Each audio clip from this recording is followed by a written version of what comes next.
Hi and hello, football fans. Welcome to NFL Week 4. Welcome to our mobile Studio 66. Welcome to the Dameshek football program, presented as always by our pals at Zaxby's, home of the famous chicken fingers, wings, and salads. I could go for some right now, some spicy, you know. I could use it. A spicy Week 4 slate awaits your eyeballs in the meantime. It's in my future. You're stuck with me and the man seated to my immediate left. He is the voice of your Los Angeles Chargers. Tough loss at home to the Texans. We'll talk about that. Hey, look over your right shoulder there, Shek. Your right shoulder. Look at that. You know what you do, man? You keep it 100.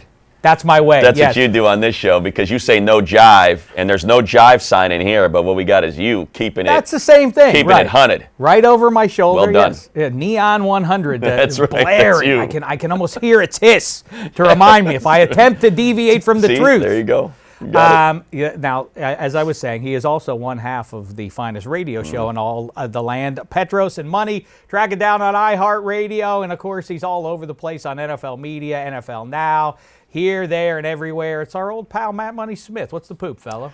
Well, you mentioned it, coming off a loss, getting ready to go to Miami, see if the Chargers can right this ship against a team that has 0 wins and a point differential that's, I don't know, somewhere near 200.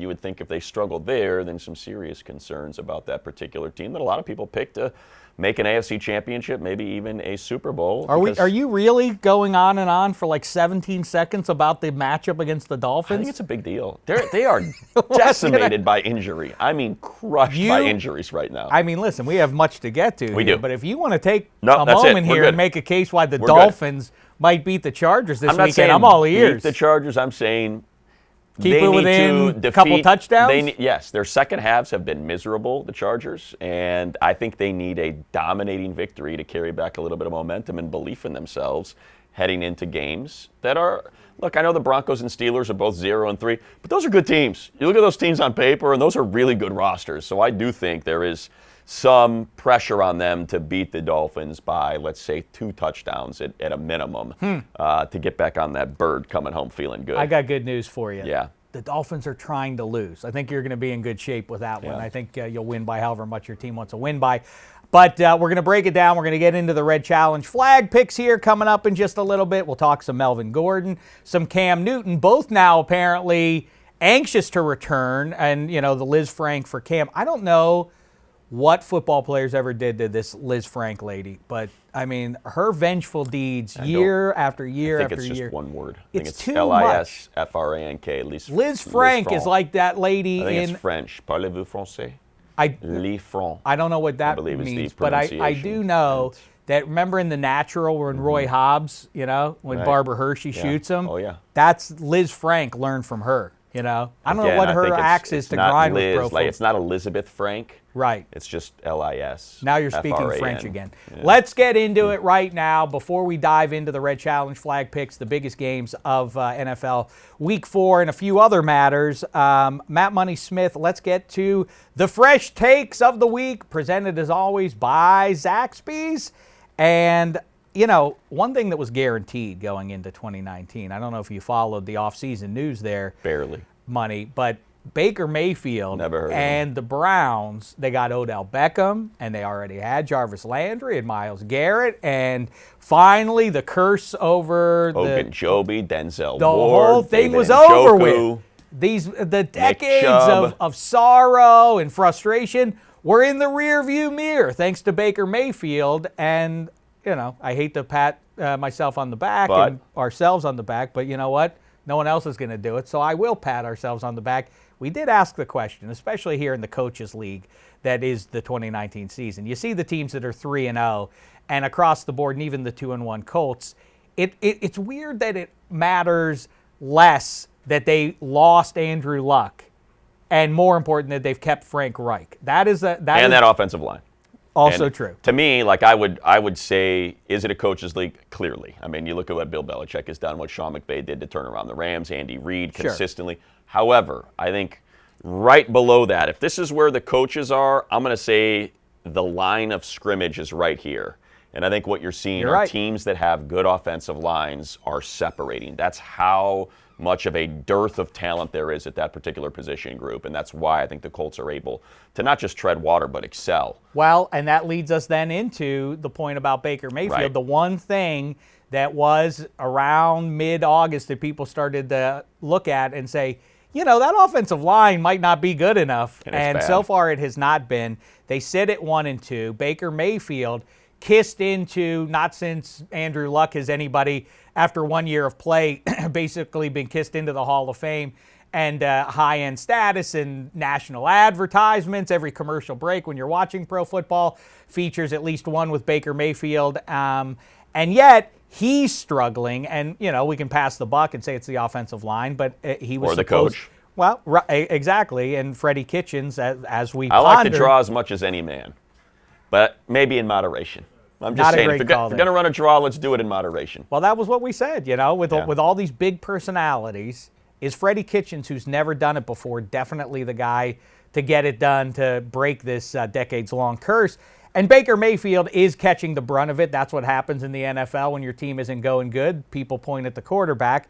And I think I think he deserves some of it. We've seen he brought the it upon stats. himself. Well, right. He also, with his way. Right. His way. This is me. Kind of requires the white hot light. And beyond that, you see the numbers that support that he's jamming the ball. He's trying to jam the ball into places that he probably shouldn't. So it leads me to this, Matt Moneysmith, and our pal Michael Fabiano posed it to Eddie Spghetti over there to my right there. He's riding high. I didn't want to like it, but I did. Spghetti and I had backwards weekends. I left Saturday night on cloud 9 after the Pitt Panthers vanquished South Florida, and Spaghetti's Notre Dame team came up lame. But Central Florida. Central Florida, I'm Snapped that, what was it, 17-game win streak, I believe the Pitt Panthers did? And now Spghetti riding high with his... Spghetti in the club with the he's on cloud 8 with Daniel Jones right now. We have some tweets here. Maybe we'll get to some of those. Cloud what? But Mike, cloud 8. Daniel Jones, where's the number 8? Oh, I got you. See? Well got done. it. Yeah, that's all. He doesn't have to go that Right much. over my head. Yeah, that's fine. Well, I thought it was a Shekism. Like, I don't say cloud 9. That's too greedy. Cloud 8. I'm content. I might go with that in the future, and I'll take full credit for it. But all right, Fabiano asked our representative of the New York Giants football fan base, would you trade Baker Mayfield? Would you trade Daniel Jones for Baker Mayfield? After one start. And it is kind of funny to talk about. Spaghetti, what was your answer again to that? I said right now, no way. No way. No way. I mean, from a fantasy perspective, Daniel Jones, I know, played one game, and Baker Mayfield has 3 games worth, but he is already ahead of him in fantasy and a Heisman points. Trophy and set historical records Right, while but a quarterback in college. The other part of my answer, too, is like that, for better or for worse, that Jones is an Eli clone. And that's did what you I'm just used watch to. that last highlight where he but ran? From behavioral or mannerism perspective, that's what I'm used to as a Giants fan, is a guy that's going to just say the right thing. Baker has done pretty much the opposite of that, kind of like what Dave was alluding to before. He's in every commercial. He's just doing stuff on the field. I like Jones' demeanor. I like what he did on the field. At this point, Can I interject there real quick? Yeah, I'm sure. sorry. I don't Sure. mean to, I feel like I'm interrupting everybody today, but I guess I do that all the time.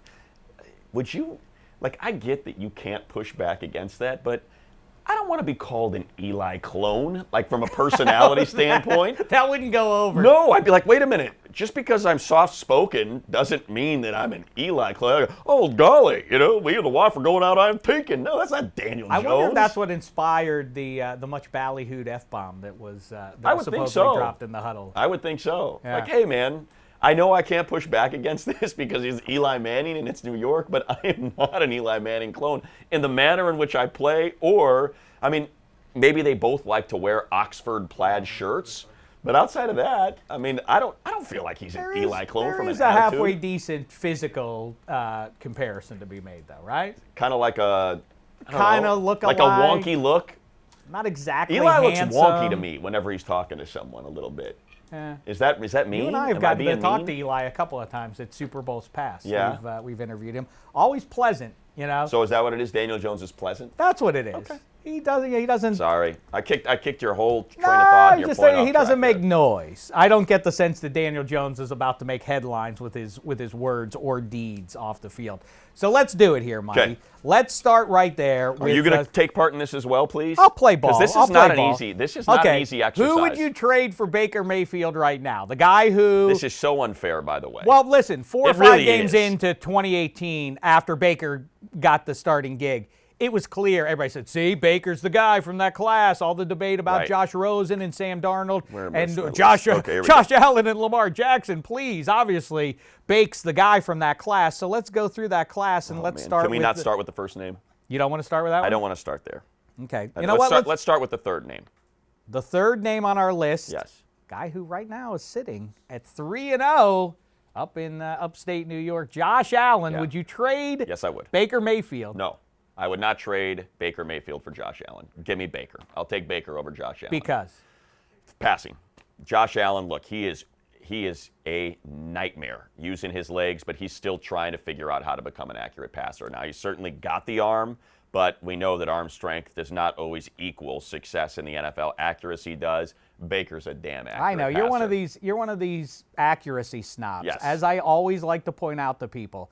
A couple of guys who have accuracy issues over the course of their career, Cam and Ben Roethlisberger, Yes. neither of whom is a great name to cite currently, but still. It works with Josh Allen because he's huge and he can use his legs. Well, that in the short term, I mean, if this is for the rest of their respective careers, I might stick with Baker.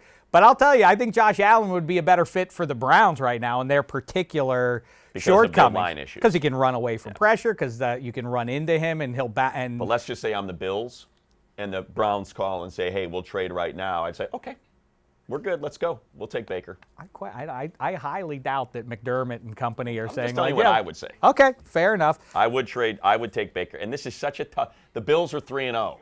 The Browns are 1-2. Baker has thrown a mess of interceptions. I think he's got 4 to 3 touchdowns. So this is such an unfair exercise to do right now. That's why it's fun. Yes, exactly. Can we do the first name on the list now? Yes. 2-1. He's know. playing old school. He's playing retro here in 2019. It's Lamar Jackson. Well, you're thinking more about Lamar Jackson than Josh Allen? I'm surprised. I think I still want Baker. You're one of the great detractors of Lamar. I'm not. I'm not a great detractor. I just said I want to see him throw the ball outside, and I thought last week was a good exercise, and I think he passed pretty darn well. Mm-hmm. You know, they fell behind. He was forced to throw the ball. Their run-heavy offense wasn't, going to be able to be leaned on, but he's still missing those throws outside. That's still got to come around, and I think it will. I mean, look, the guy is a nightmare to deal with. There's no question. But, again, remember, Baker's offensive line, Baker's head coach, who ran a draw 5 freaking times in the second half, including on 4th and 9, what he's trying to overcome. I think I still take Baker Mayfield. Do you think you can make a case that you come out of that game a little more optimistic if you're a Ravens fan than a Chiefs fan? Because that was bad. You had a team that is unlikely to pass their way back into the game. They're going to try and grind you. Well, now we're up 3 scores on them. This game should be over. Then they rally back. I feel like if you're the Ravens, that you can maybe feel good about it. That last touchdown made it look a little bit closer than it was. Once they scored that, it's like, okay, they got to recover a drop kick in order to get this, you know what I mean? So that's, I think because they scored late, and really the Chiefs were just allowing them to move the ball down the field to take time off the clock without them having timeouts. That maybe is a little bit misleading about how well Lamar did. Well, but like we laughed about last week in this very spot, the idea that that an offense in the NFL in the 21st century, that the coaches will even say, well, this offense isn't built to come from behind. Like, well, then you should change that offense. That doesn't seem, at least against what is maybe a worse defense than it was even a year ago in Kansas City. That's the soft underbelly of those Chiefs, and it hasn't been erased. Patrick Mahomes, though, covering up. So far, I'm 2-0 Baker. I take Baker over Josh. I take Baker over Lamar. All right, well, I don't think you're going to go with Sam Darnold. Let's just, to indulge our pal there, Spaghetti, Daniel Jones. Oh, I'll take Baker. I'll take. So dismissive. I agree, though. Obviously. What's one start? I'm with you. You're making this call today on September 25th. September 25th, I'm getting the call. Daniel Jones has started 1 game. Yeah, give me Baker. I'll take it. Now let's make it interesting with some youngins here. Kyler Murray.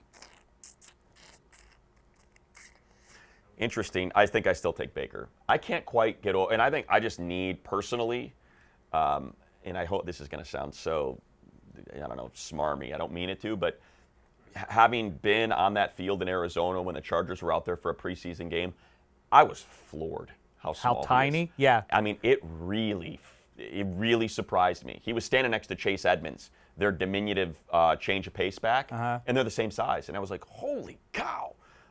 Which is why I'd be a terrible talent evaluator along with anything else as it pertains to football positions. But, you know, he's got 2 300-yard games. Last week we saw him use his legs a little bit more. I'm sure he's going to be great, just based on everything you hear from anybody who's been around him, Larry Fitzgerald specifically.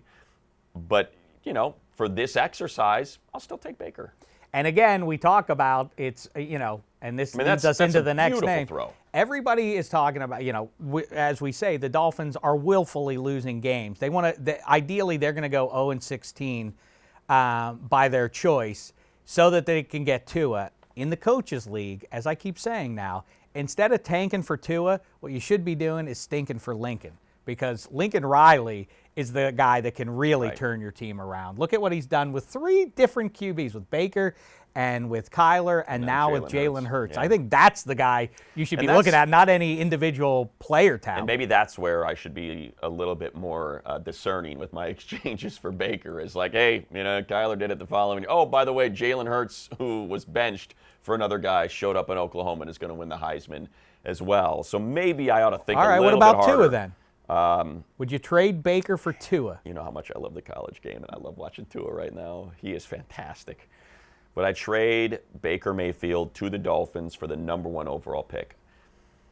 I'm gonna forget about years, about 10 years. No, forget about that. I'm just talking. Who would you rather have for the next 5 years?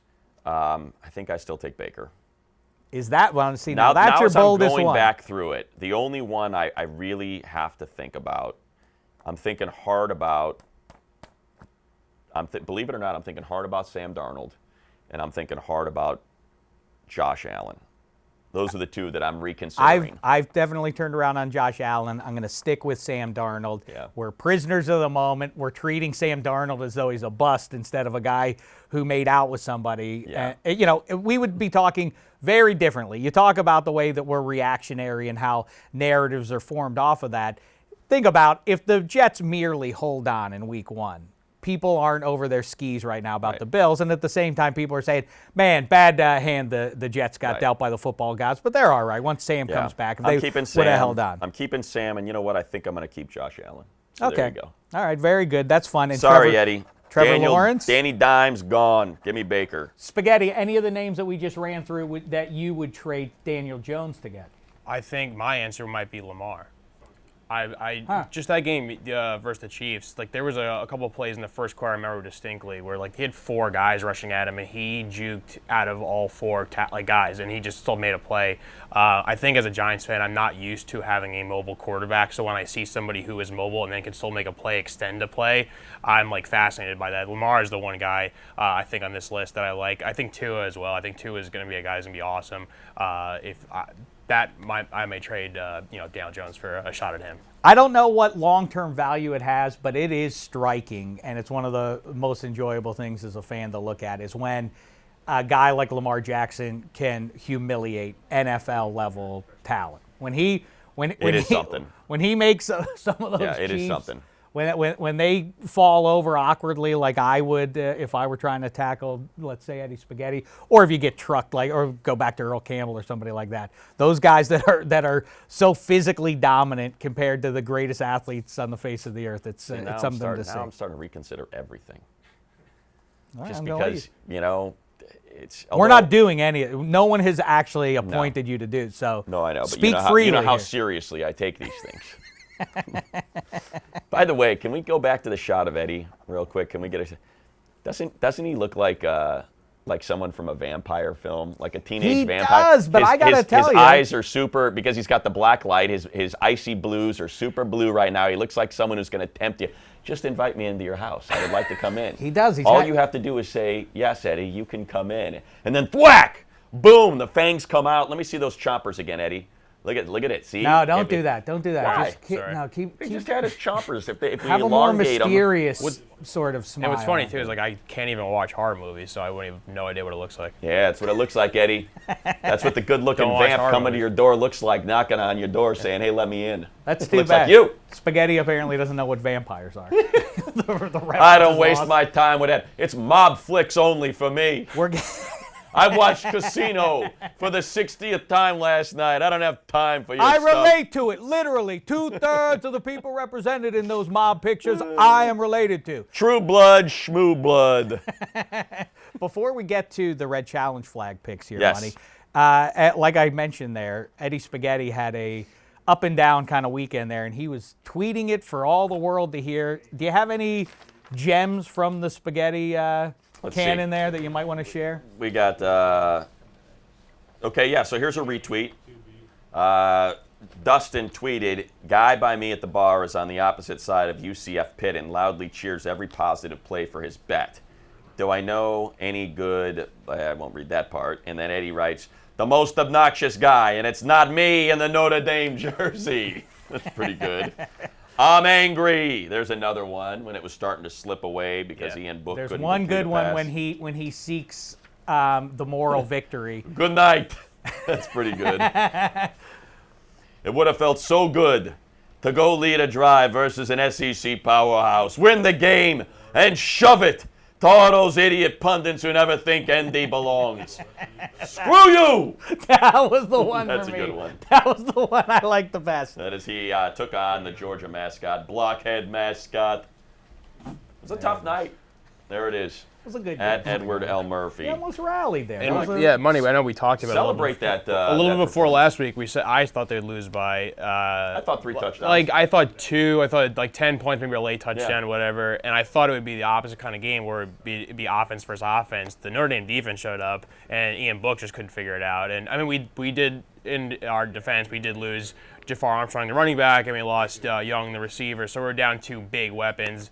He tried to force a lot to Komet and Claypool, and just like George just figured it out. And Fromm has triple the amount of starts that Ian Book has, and they're just the Defense well-seasoned looked good. team. Yeah. I think the most encouraging thing to come out of that is also what happened on that same day, and that is what happened with Michigan at Wisconsin, and the idea that you got to travel to the big house this year. Notre Dame does, and you get out of that with a big victory. Maybe you end up with just 1 loss on the season. Feel pretty good about taking a crack at that playoff. Yeah, I Get think into you the Final did Four not again. rule yourself out of the Final Four But based Book on needs that to start. performance. Needs to start playing. Yeah. He has not been good. One more thing, Money. You know the movie Back to School, of course, the Rodney Dangerfield Thornton Mellon, gem. yes. One of the hat Widgets. trick of Billy Zabka's '80s bad boy pictures. He's Karate the bully. Kid.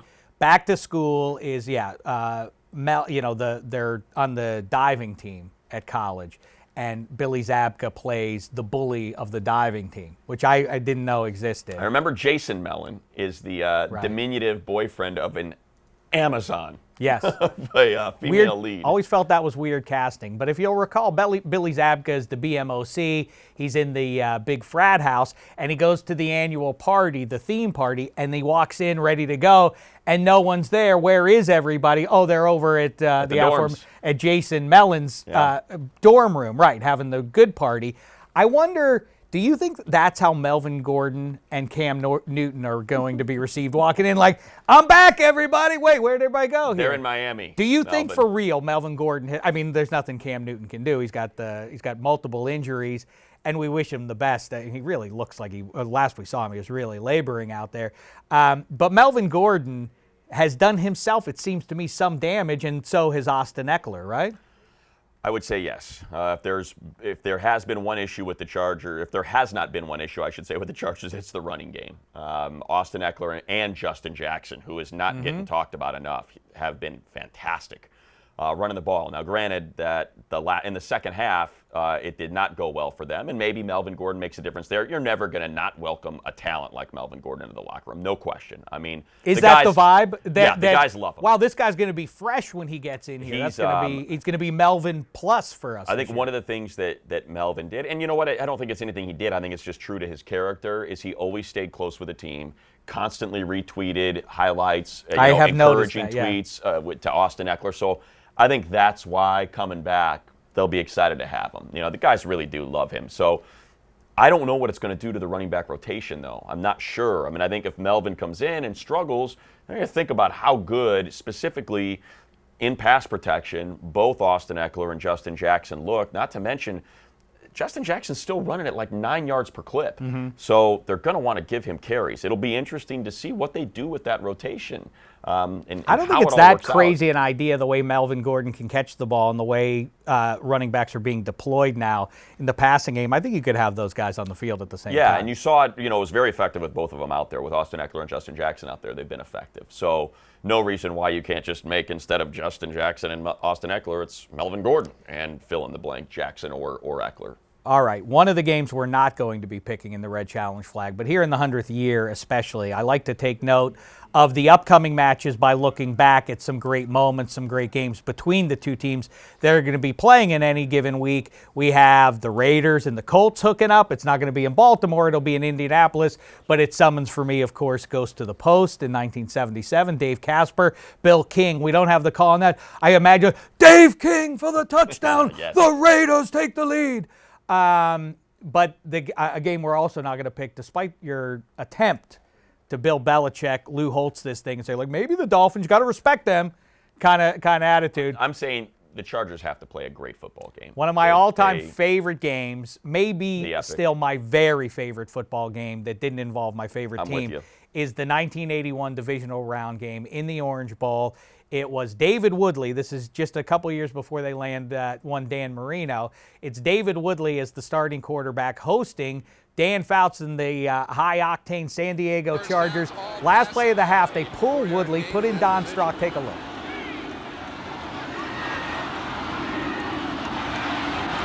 Hard throw. Look at that! What a play!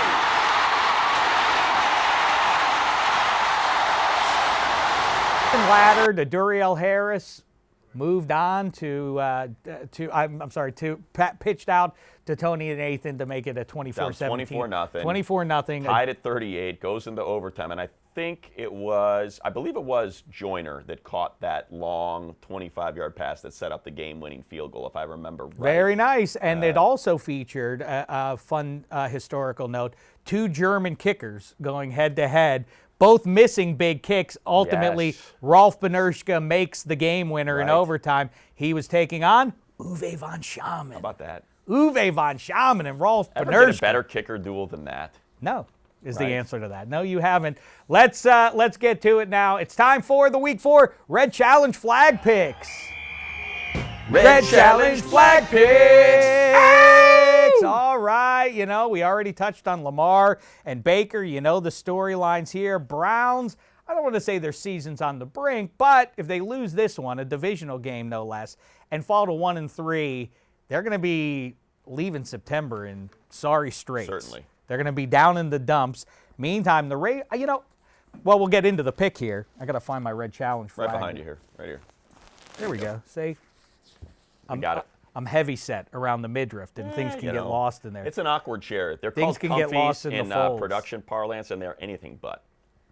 Yeah. No, they're not. Yeah, you're right. Yeah, it's Well, it's like also the AstroTurf pillows. That's why I threw mine. Good in theory, but not Just exactly truly threw it across the comfy. room. Nothing to do with Anywho, it. let's not get down about it. Okay. Let's battle through it like Michael Jordan in the 96 playoffs. Let's go with the Cleveland Browns playing at the ex-Cleveland Browns, a.k.a. the Baltimore Purples in Charm City. Matt Money Smith. Whoa! Uh-oh. I lost the Red Challenge flag. Here we go. Choose. Ravens. I can't pick against the Ravens here. That would be cuckoo. 1-3.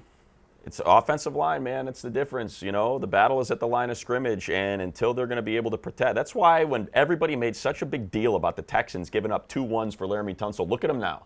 I mean, look at what that team is now that they've plugged Sharping and Howard into that offensive line and what it's doing for that offense as a whole, not just Deshaun Watson, but as a whole. Baker's there's nothing coming. That offensive line is going to continue to be leaky. He's going to continue to struggle because he can't get protection. And it doesn't help that he's not a bigger quarterback and isn't able to see through lanes when they're closing as quickly as they are. Yeah, well, listen, you're modest and defer to the Daniel Jeremiahs of the world, but you have a keen X's and O's Is there anything they can do to heat up solve Lamar this? Jackson. I think that's what they can do. I'm just talking long term if they lose this, but yeah. No, I mean, you got to keep a tight end in. You got to use your back to chip. They didn't do any of that in that Rams game. It was baffling. It speaks to coaching, and those points have been discussed ad nauseum, and it just sounds like I'm ripping them off from anybody else. But if you watch that game, you can see it for days. They've got guys running, 15, 20-yard routes down the field without a tight end to block, without a back kept in to chip. What are you doing? Your offensive line is not good. You can't have a 5-man protection while you're running these long developing routes for Baker Mayfield. Now, he's fleet of foot. He's got some athleticism. He can move. But it's too much for him to overcome. They seriously need to make, A, adjustments in the way they're coaching, the plays that they're running, and B, maybe play a little bit more conservatively. And what I'm saying is 2 tights, maybe 2 backs as well, and just let that crazy dominant defensive line win you some games. I mean, listen, this wouldn't have happened 5 years ago, might not have even happened 3 years ago, but is it crazy to think they could call up DC and say, hey, how about Trent Williams? He's not doing anything for you. I don't think they'll trade him. I mean, I would call him up and say, but they don't have a 1, right? Isn't there 1, or do they have a 1? That was last year that they got rid of the 1 for Odell, and that's what they used for Daniel Jones. Oh, that's right, yeah. Or for Dexter Lawrence. So, yeah, if they have a 1, absolutely. I'd give up 2 1s for Trent. I'm going with the Ravens, but I also am going to give you a little forecast. I think the Ravens are going to come back down to earth. The more tape you get on that offense, the easier it's going to be. That's something we talked about a lot. We talked about it last year as well. In the short term, though, hard to go against. It will be interesting, though, not to elongate this conversation, but I do think I'm interested to see. This will be the best defensive line that Lamar Jackson has seen. It was the best offense, and he had to play catch-up, and he's going to have to pass and use the entire field to pass, and we saw there was some good and some bad there. But this will be him getting heated up by serious athletes in Ogunjobi and Myles Garrett and that whole front. So I'm anxious to see how he responds to that. I'm not saying this is going to – I don't think this is going to be a blowout. I think it's going to be another tight game. I think the Browns sense the moment, and I think they know that they better show up here. I think that they absolutely have a shot in this game, and I wouldn't be surprised to see the Browns get it. And believe me, as a Steelers fan, believe me, I don't want to get ahead of myself. They have to beat the Bengals. But if – the Browns did beat the Ravens. The Ravens then are 2-2 coming to Pittsburgh in Week 5. The season doesn't have to be over for that particular black and gold clad 0-3 team. Now let's go to we're not picking that one. You have to. But we're going to go with this one now. 2 3-0 teams. Our guy Michael Robinson told everybody the Buffalo Bills were going to win that division this year. Maybe he was trying to be splashy, but either way, so far, so good for him. Let's get to it. The Dynasty versus the upstart Bills. Patriots. Bills. Am I choosing here? Yes. I'm going to take the Patriots. Yeah, me too. Which is depressing. But I feel the same way I feel about the Browns. Yeah, because I know. that defense is better than the Browns' defense, and the Browns' defense is great. What was that, 9-10 years ago that Fitzmagic was working his stuff there up in Western New York? Sounds about right. And they were both, I think, 3-0, and the Bills took them down, and they were the cover boys of Sports Illustrated the following week. And then? Well, then they disappeared. Finished like 5-11. I guess that's the more compelling conversation. Are the Bills in it for the long haul of this season? Defensively, certainly. That defense is so good. Tre'Davious White, that defensive front, they are great. And that's how you beat a Jets team when you go down 16-0 because of turnovers from your offense. Is that defense is so stinking good that they can completely shut down opposing offenses. It will be interesting, to see. Tom Brady has not. I mean, the Steelers. It's week 1. It's a weird, week 1 is always strange, right? Mm-hmm. So I don't know how much to put into that. And although I guess, what we've seen now from the Steelers defense, they did force, 5 turnovers last week. So I guess the Patriots were able to handle that. I'll be anxious to see, though, without Antonio Brown, with the banged up Josh Gordon, with a Sony Michel that is not being productive at all. Could this end up being one of those 12-9 games that Josh Allen and those legs can end up being a difference? Yeah, I mean, you could say the Steelers game was a little bit of a wild card, but they, it just so happens that in that particular matchup, the Patriots own Pittsburgh. So if you write that one off to that, then the Patriots have beaten 2 lousy football teams. So now this is their first shot at a team that's playing well. Teams. I mean, yeah, really bad teams there. So now let's go to your neck of the woods, the place where you spent your your adolescence there. Chicago, Illinois. They're playing host to the Minnesota Vikings, NFC North. Both teams right now looking up at the Green Bay Packers, but both teams on the right side of the win-loss column here. Vikes, Bears, the choose. I'm going to take the Vikings. I should just throw it at you just for the sake of Then you know what? I'll take the Bears, so you can throw it. I'm not I think gonna it's do that it. close. I mean, it's too, no, it's the Vikings because of what Dalvin Cook is doing offensively. Both defenses are great.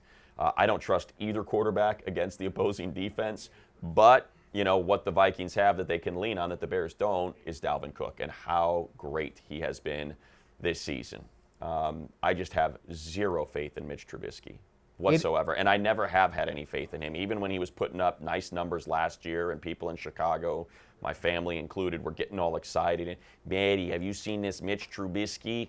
Yeah, I seen him, Dad, and I got to be honest. I want you to be excited for football again, even though you haven't been for 7-8 years, but I'm not seeing it. And way to go against a pretty bad Washington team, but just not. And look, this is a beautiful pass, no question about it, an even better grab.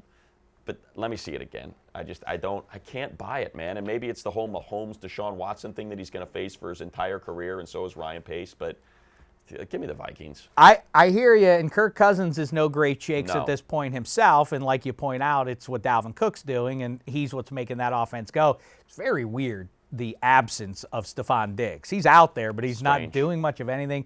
And I can't put that on him, but I'm with you about Mitch Trubisky. It's awfully frustrating for the people who say you just need a guy who can take care of business and get you by if you have a really talented roster. I mean, the Bears are loaded. There's no excuse for them to be struggling, but for what it's worth, they are 2-1, and maybe we'll look back at the end of October and they'll be riding high and be in first place. They needed a 53-yarder with a little bit of help from the clock and the officials to get that victory and avoid being 0-2. And no, they've been Denver, lousy. They're lucky to be where they are. Right. So that's the concern. I don't know. I need to see Mitch Trubisky play at a higher level before I'm comfortable picking him over an elite defense like the Vikings have. Great matchup of running backs in our next one. Alvin Kamara setting the world on fire once again. We're not going to disagree on any of these. Zeke Elliott. I wonder what we're going to do here. It's You're the up. Dallas Cowboys at the New Orleans Saints with Teddy Bridgewater / Taysom Hill. Cowboys, Saints. Dameshek chooses the Dallas Cowboys. Really? Why? Why are you taking the Cowboys? I think they look here? like the best team in the NFC. That's what it looks like. It looks to me like you've got, again, lines. Best offensive line, great defensive front, unbelievable linebackers that allow defensive linemen to over-pursue because they know Jalen Smith and Van Der Esch are going to clean up their mess if somehow an assignment gets busted and they don't have to worry about it getting all the way deep into the secondary. And Dak has been great with Kellen Moore. Granted, they're playing teams that have a combined 1 win between them. They're 1-8 between those three. But you can only play the teams on your schedule, and we can only judge you by how you play them. And they look dominant. It's weird. People are moving up and down the field a bit on the Saints, but the defense remains still really talented. The thing that is striking to me about these Cowboys, and I was high on them, obviously I picked them to go to the Super Bowl. But what's weird to me is Jason Witten being relevant in 2019. He's catching passes. Right. How did he take a full year off? He was 57 when he retired. Fresh legs. It's weird. You know what they say when you take time off? Fresh legs, man. He's not burdened by any hair. Well, there's that. He was able to let his hair thin out again. Yeah, right. A little something Maybe about that, don't you? No, I don't know what that's supposed to mean. Don't laugh at that, Eddie. Awkward. Don't. That's not. That hurts my feelings when you do that. You were the one that brought it up. If you didn't want me to say anything, you shouldn't have brought it up. Look, I was not going to say anything about Witten's hair Look at that. until You got some good laughs going over there. I'm sure you feel good about yourself. Kicking a man. I didn't bring it up. My team's 0-3. That's not enough? You got to kick me as well? I'm quoting Dameshek when I say he's not burdened by hair. What am I supposed to do? Just let that sit there? Yeah, you're right. You're right. I deserve that. Bitten by my own snake. My own hairless snake. Is that right? Yeah. All right. Now to bring it on home here. Bring it on home. Wait, I forgot one thing there. I What's wanted that? to point out. Do it off the Cowboys thing. I'll pose this to you. Go ahead. thumbs. We got to do it in like some sort of wacky FM radio, smash or trash, buy it or sell it or whatever the heck it is. So the Athletic Kansas City tweets out that Patrick Mahomes has thrown 36% of Troy Aikman's touchdowns in just 8% of the games.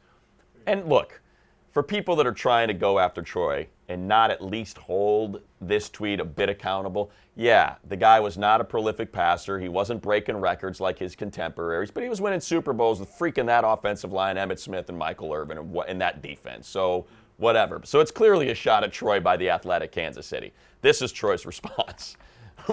If Troy came to you before he hit tweet and said, hey, Dave, I'm gonna lean on you for this one. Should I love tweet? it. He Talk to me when he has 33% of my Super Bowl titles.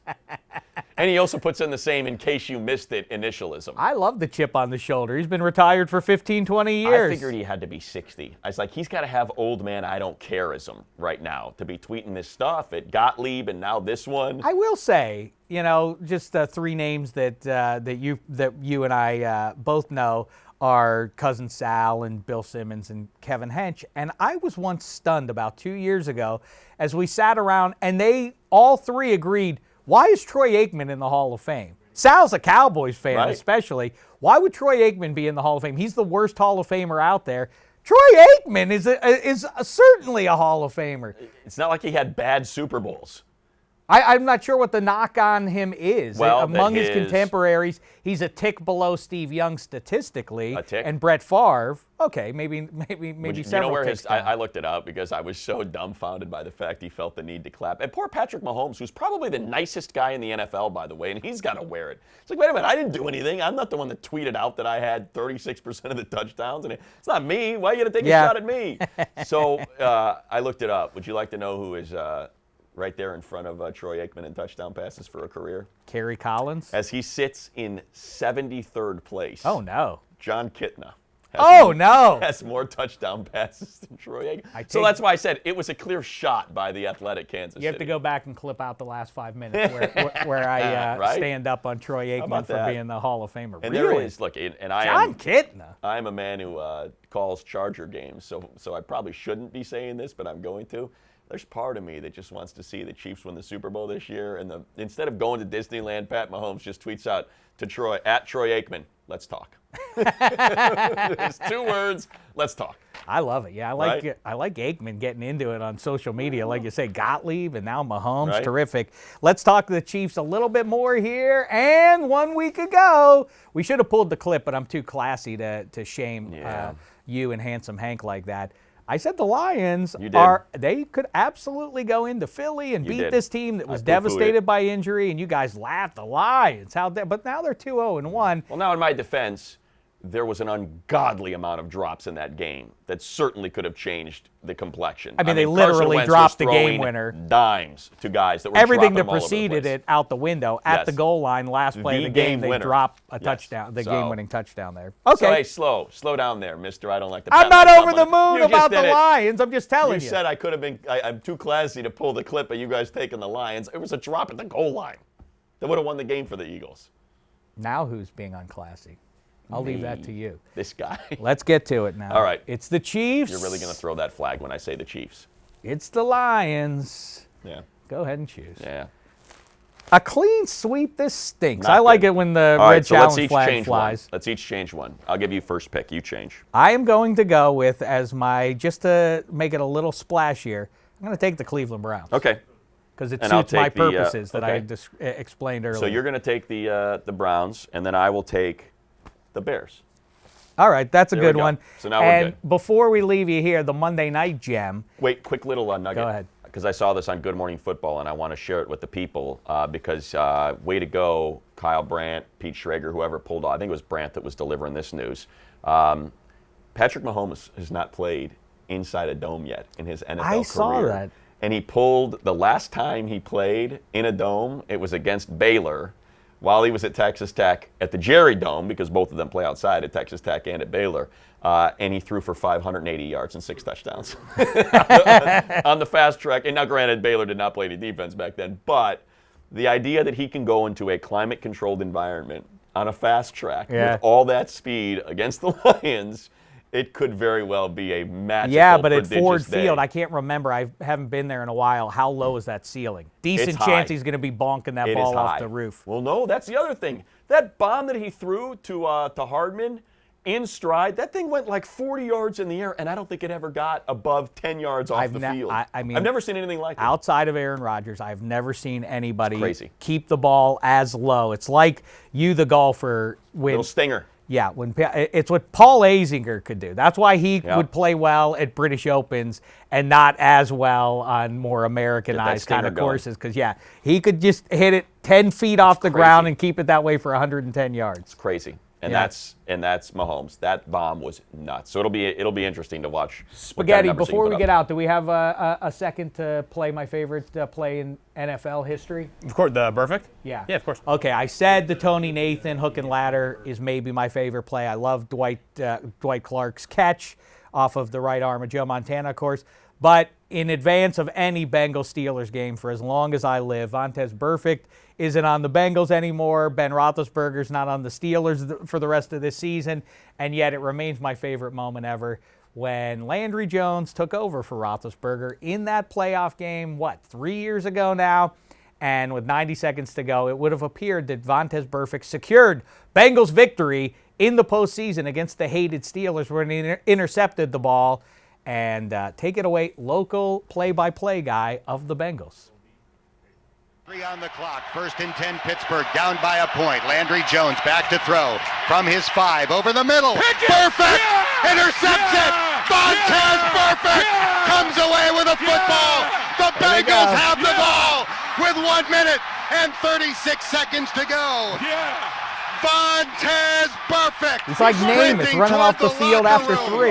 Wagging a He has finger, the whole run team inside following the him. locker room, which makes no. There's nothing better, nothing funnier to me. Well, 90 they seconds went on later. to win that game, right? No. 16-15. No, They didn't? See, I could see how you would have fallen into that trap. No. Vontaze actually had to come back and play football? Yeah, and then he concussed a Steelers receiver whose name slips my memory right now. And then they kicked the game-winning field goal, and then all those people, including the announcers, yeah! You got to get Jeremiah doing some more, yeah! No, yes! turns out I don't. Turns out that we're doing pretty good there in the booth. Yes, you are. Gangbusters work from Matt Money Smith and Daniel Jeremiah. If you happen to be able to tune in on the radio, it really is a high-end broadcast by any measure. Anyhow, Matt Money Smith, always a treat to get to sit with you and kibitz about the great Appreciate game of you pro having me. football and the game of life. Make sure, again, you check them out on Petros and Money. iHeartRadio is how you do that. NFL Now and all the rest of the stuff he's doing over here at NFL Media. Eddie Spaghetti, Jason Kleinman, everybody over there behind the wall of cameras. This is way too much attention for dumb Dave here. Thanks to Zaxby's as well. Keeping it 100, this guy right here. That's right. Always. Keeping it 100. No jive. We'll be back after week 4 to make sense of all of it for you. Till then, thanks so much. Thin slice of heaven. Woo!